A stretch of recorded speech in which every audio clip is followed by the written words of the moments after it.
Hello, my beautiful souls. You are listening to the Messy Human Tarot. I am your host, Ruby.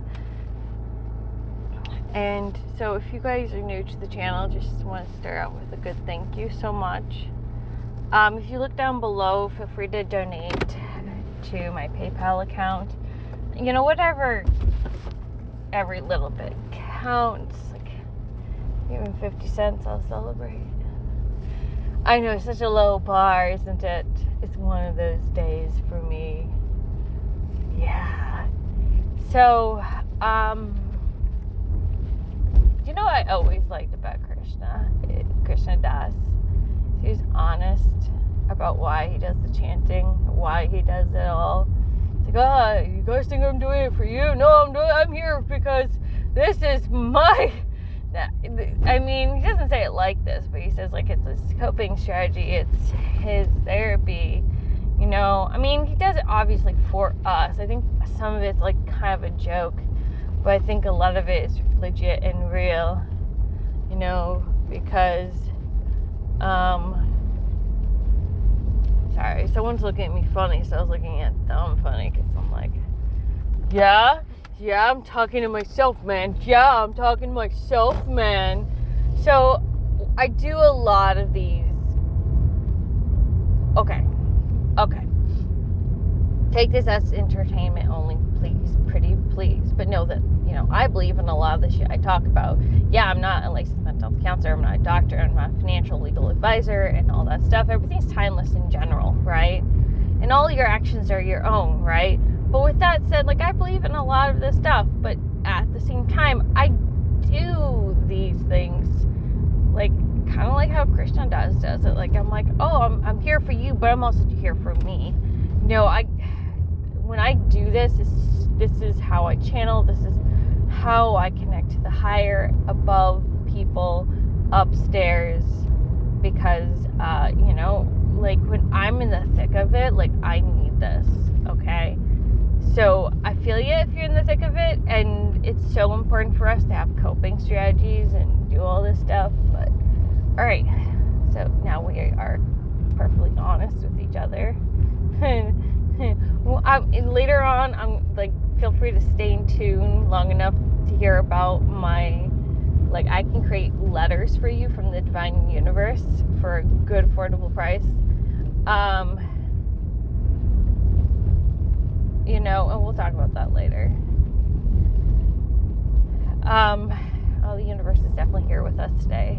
So I definitely feel this is part of my divine mission right here, right now.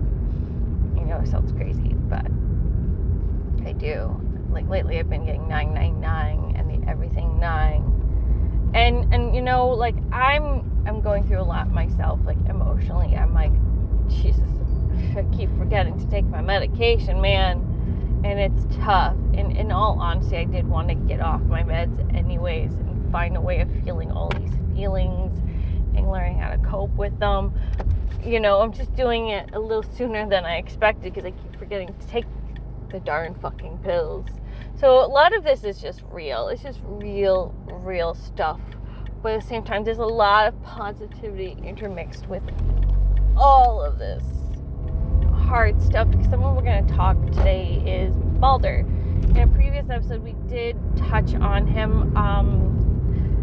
You know, I think we talked a good chunk of time about him and how I didn't really see Loki as the bad guy, and I talked about, like, how mythologies and culture has kind of influenced the stories that we have. And I didn't mean to sound judgmental about traditional heathens, by the way. If I did in those previous episodes, I do apologize.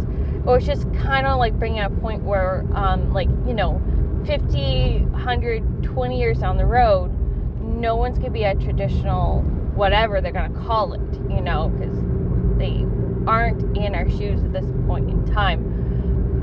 So tradition's kind of tricky. I mean, tradition is based on repetitive rituals and beliefs that have been stuck around, and they're based on stories and mythologies. So, but there's still tradition. It's just that, there's no traditional tradition. It's like tradition is like a practice that has been kind of like transmuted to a larger group of people. At least this is how I see it. So if you're a traditional heathen, totally cool, totally fine. If you don't believe that Loki's a good guy at all, that's because the divine theater, the way it's playing out for you is very different for myself and other people, and that's totally okay. Like, the divine theater is the gods creating a very entertaining mythology and storyline for you so you can learn the right way for yourself. And like, you should honor that. I really do believe that. And a lot of people are like, wait, what divine theater? Like, what is that? Like, I'm giving you context before we go into Balder, by the way, because you need to understand what the divine theater is. I recently coined this term because I've been noticing for several years, going like, I feel like the gods are really, like, I feel like this is like almost like a movie. Like, there's a god hidden among all these gods. Like, in Hindi they talk about that, the god behind the god. And I feel like they've taken on these roles for us. It's just for us because they want us to understand something. And so it's basically, we all have a different interpretation of things. We see things very differently. And so it's for our lens. Like, like the female lens, the male lens, is kind of it shifts. Because a woman may feel or perceive the world in a different way than a man does, because we're treated differently, for one. We are, but we're also we're raised sometimes very differently from boys, so that can impact us, and also too, the things we desire can be very different from men. That doesn't mean that we're going to be different on everything. There's always similarities, of course, but that is, with your individual lens, the divine theater is going to play out drastically differently, or there's going to be subtle differences that's going to be unique to you. So you might be talking to someone that like, yeah, Loki's evil, and you'll be like, yeah, Loki's evil, but like there's going to be subtleties in how you perceive Loki, or subtleties in how you perceive Odin, that they're so minute you're not going to notice. Do you see what I'm talking about? It's like very beautiful. This is very beautiful divine theater, and this is why I do this, because now I'm on, like, what did Abraham Hicks calls it, like, I'm on a flying saucer of goodness right now, and so that means I can actually go in and talk about Balder, because I got the channeling going on now. Yay! So the previous episode we did talk about Balder a little bit, like about what could the story, the editors have been talking about, like, I please watch that episode, because I don't want to fully talk about what I talked about the story, and we will revisit it probably, because that's kind of how it is. If you look at the Bible, they revisit stories and then they talk about the minute details of things. I was just kind of like going through it a little bit, not like, like just talking about some of my perceptions of the Eddas, and not all of them. But overall, like, Balder had this experience of but it's a multifaceted experience of multiple different things that could have been and were then and were not then. Where is this woman Nana that technically he's married to, and she's married to a different dude, which I think is the different coins of Balder. There's the one, he's not good at anything, he's blind, he's not very wise, he's emotional, but I feel like that character is also too really wise, and his messiness is like weird, but he's a good man, because he, what I mean, like, it's a different coin of him. It's like a different blend of all him. And when I reread stories, sometimes I get a new version of it. So if you hear a different version of me talking about the story, that's totally normal too, because the divine theater can shift and change for us at any point of our But overall, like, I thought, like, well, what if, like, this dude, because he's so crushed by the ending of life as he knew it, because think about it, when we leave home for the first time, it's kind of painful, it's traumatic a little bit, it's hard. Like, can I pay my bills? Can I raise this child? Can I do this without my mother, my father supporting me? It's hard at first. It's excruciating and it's painful. And, you know, at first we're like, oh, I miss how it used to be when someone took care of me and just, you know, like I had all these bills taken care of. No, I only had to focus on these bills and now I have to focus on these and these. And so, like, that's kind of like, if you think about it, like, that's growth. That's hard growth. Like, we have to go through that because that's part of the metamorphosis. And so I thought, well, you know, this morning I was like, what if, like, he's going through that metamorphosis, like that initial transition period of, oh my God, I miss my mom, I miss my dad, I miss how, like, I had it easy, like I had easy street. And, you know, with children, what I found is that there's stages where it gets easy again, and it gets hard, and it's easy and hard. With my boy, and I'm in a hard phase right now. I just exited easy phase, and there was something I was reading where it was talking about how it was connected to some mythology. I'm not really sure which mythology, but in order for us to go through all the seasons, you know, to go back to summer and spring, we have to go through winter and fall, and we have to go through a period of harshness so we can actually return to easy street. Because it's a natural cycle. You cannot stop natural cycles. I know we would love to and just stay in easy town, but the universe needs us to experience life and to continue this life cycle. You know, eventually we're all going to die. Eventually we do leave our home. Some leave home at a delayed period, and that's their journey. That's a little different. And sometimes culturally people don't leave home ever.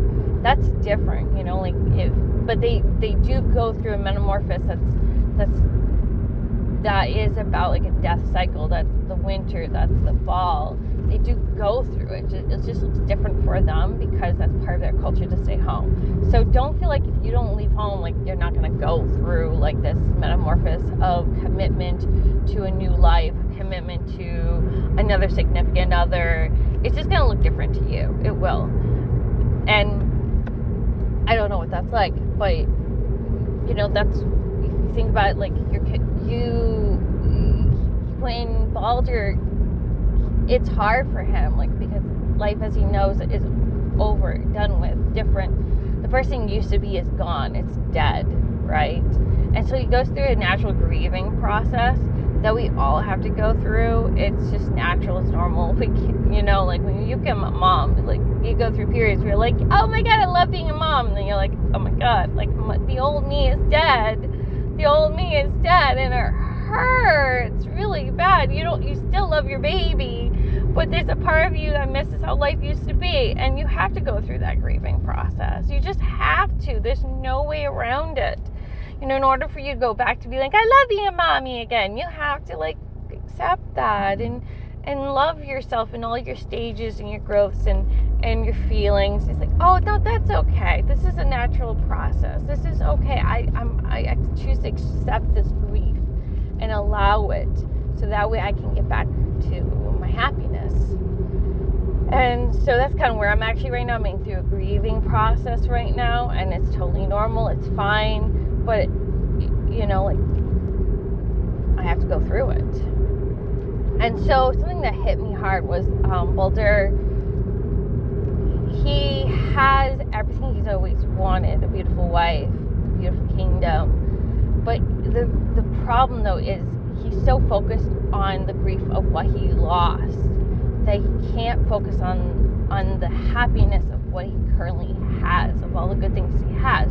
And that's also too an actual part of the grieving process, is we're so fixated on what we lost, but we have to focus on what we have received in order to end the cycle of grief, to go into the new stage of growth, rebirth, and happiness. So you have to be like, oh wow, yes, I know I'm going through a grieving process, totally normal, totally fine. But you know what now I have? Oh, I love the fact that I have this beautiful boy. He's got this beautiful smile. Oh, and look at all these beautiful toys he has. Oh, I have a roof over my head. Oh, I really like the fact that I have my own space. I have room to grow here. I love that. I miss my mom. I miss my dad. I miss how things used to be. But you know what? I really love how things are currently. I have my own backyard. I love the fact that I get to spend my life with this wonderful person that I have. So if you think about all the good things you have, and you get to see these wonderful people. I love this, and it's so nice to be here. So nice to be here. And depression is normal. Depression means you need to rest, and a lot of us don't get that opportunity to rest anymore. And so when we have to sneak it in now. We literally have to sneak in our rest periods, which is horrible because it has a negative impact on other people.